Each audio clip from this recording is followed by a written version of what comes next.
مور عجیبه مخلوق دی. مور د بچی سره په هر حال کې محبت لري. تاسو لیدلی دی چې بچی کله بې لارې سي پلار یې په خشم در کور باس، لیکن مور بچی ته صرف اوښکې تویوي. زه دې نوجوانانو ته وایم د الله په ذات قسم د مور هغه سړی د غمجنې اوښکې ډېر ځله چې یو بچی وویني د بچي په زندګي کې انقلاب راځي. چې مور په ژړا کې په اوښکو باندې بچي ته یې څه ووایي چې بچی ولې داسې کوي. حضرت حسن بصري درس کاوه. د حضرت حسن بصري درس ته به یو زنانه راتله. هغه زنانه د یو مالدار کور زنانه وه. هغې ته الله تعالی خاوند ته ښه مال و دولت ورکړی و. هغه زنانې یو بچی درلود. د هغې زنانې خاوند وفات چې کله خاوند وفات سو نو هغه زنانې دا فکر وکړي که زه پر دې بچي باندې کښېنم د بچي به ښه زندګي او که زه بل خاوند وکړم نو زما د بچي زندګي به برباد سي. چې کله څه زمانه تېره سو هغه بچی لوی سو. هغه بچی د باندې څوک نه درلودی چې د هغې ګرفت وکړي. مور به د حضرت حسن بصري درس ته راتلله، هلته به کښېنستله، د هغې شاګرده وله. هغه بچی به یې کله د ځانه سره راوستی. حضرت حسن بصري به یې څو خبرې ورته کولې. آخر هغه بچی د سرپرستی څخه خلاص. هغه بچی چې زندگی تیروله آخر د کوڅې د بیکارو خلکو په لاس کښې واچوي. هغه بچی ولاړی ګناهګاره سو. هغه بچی ولاړی په نشو تماشو کې غرق سو. نه سرپرستو نه د پیسو کمیو. او چې کله دا دوه شان د سړي سره نه وي د سړي زندگی بربادېږي نو د هغې زندگی برباد سوله. مور به ډېر ځله حضرت حسن بصري له هغه بچی راوستی. حضرت ته یو څه نصیحت ورته وکړه چې کله دی غټ سو. حضرت حسن بصري چې کله نصیحت ورته کاوه پر هغه بچی هېڅ اثر نه کاوه. کله کله الله تعالی د انسان پر زړه باندې یو مهر ولګي، هغې ته ښه بده خبره بیا هېڅ اثر نه لري. څه زمانه چې تېره سوله حضرت حسن بصري بیا به مور راله ته زما بچي ته دعا کوه، ته زما بچي ته دعا کوه. آخر حضرت حسن بصري ورته ویل مور ستا بچی اوس در دې چا نه تېر سوی دی. هغه بچي چې زندگی په نشو کې راوستله بیمار سو. چې کله ډېر ناجوړه سولو نو هغه مور عجیبه مخلوق دی. مور د بچي سره په هر حال کې محبت لري. تاسو لیدلی دی چې بچی کله بې لارې سي پلار یې په خشم در کور باس، لیکن مور بچی در کور نه باس او مور بچی ته صرف اوښکې تویوي. زه دې نوجوانانو ته وایم د الله په ذات قسم د مور هغه سړی د غمجنې اوښکې ډېر ځله چې یو بچی وویني د بچي په زندګي کې انقلاب راځي. چې مور په ژړا کې په اوښکو باندې بچي ته یې څه ووایي چې بچی ولې داسې کوي.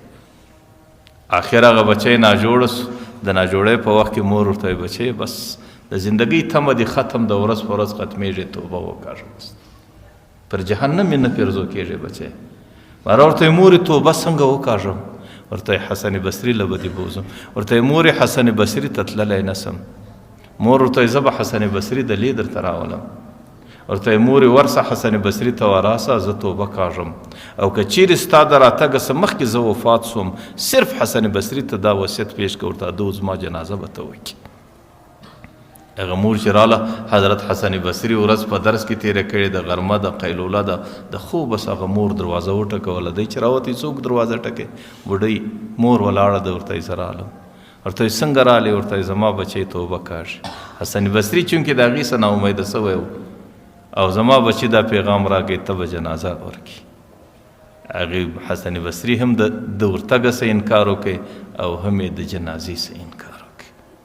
هغه مور چې راله بچي له مچو مور په ټوله لار باندې اوښکې تویوي. چې راله بچي ته یې وکتل، بچي چې د مور سترګو ته وکتل هغه د اوښکو ډکې دي. ورته یې مورې څنګه رالې؟ ولې دې سترګې؟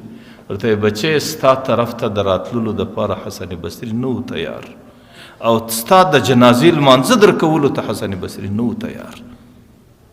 هغه بچي یو چغه د خولې څه وخته چې الله زه کوم حالت ته رسېدلی یم، زما د توبې کښلو دپاره څوک نه راځي، زما د جنازې کولو دپاره د وخت ولي نه راځي. باره ورته یې مورې بس زه مرم یو وصیت درته کوم، هغه وصیت به مې پر ځای کې. ورته یې مورې چې کله مړ سوم دا خپل پړونی په غاړه کې راواچوه، ما د یو مردار سوي حیوان غوندې کشوه پر دې انبار مې وغورځوه چې ټول د علاقې خلکو زما ننداره وکړله. د هغې څه وروسته مورې ما په دې غولي کې پټ کړه، ما د مسلمانانو په اداره کې مه پټوه. هغه مور ورته وایي بچی ولي؟ ورته وایي چې ټوله قوم ته دا معلومه سي چې کوم نوجوان زندگی په نافرماني کې تېره کړي د هغې به انجام دغه چې خلک به یې د یو مردار سوي حیوان غوندې پر دې انبار غورځوي. ورته مور د مسلمانانو درې لمې مور وړه د خدای په خاطر زما زندگی ډیره بیکاره تېره سوې ده په دې حال کې دغه بچي در سترګو زیاتې اوښکې راځي ورته زما زندگی په ګناهونو کې تېره سوې ده د مسلمانانو مردگان زما د ګناهونو څخه په تکلیف نسی مور په ادره کې به مو په دغه خبرو سره بچی وفات مور په سترګو کې ګوتې ورنیولې دي چې کله سترګې پټې سوې زنه ورتړي دروازه وټکېده چې دروازه وټکېدله مور په منډه ورغله ورته څوک زما غریبې دروازه ټکوي چې ویې کتل حضرت حسن بصري سرتور سر یې بلې پښې ولاړ دی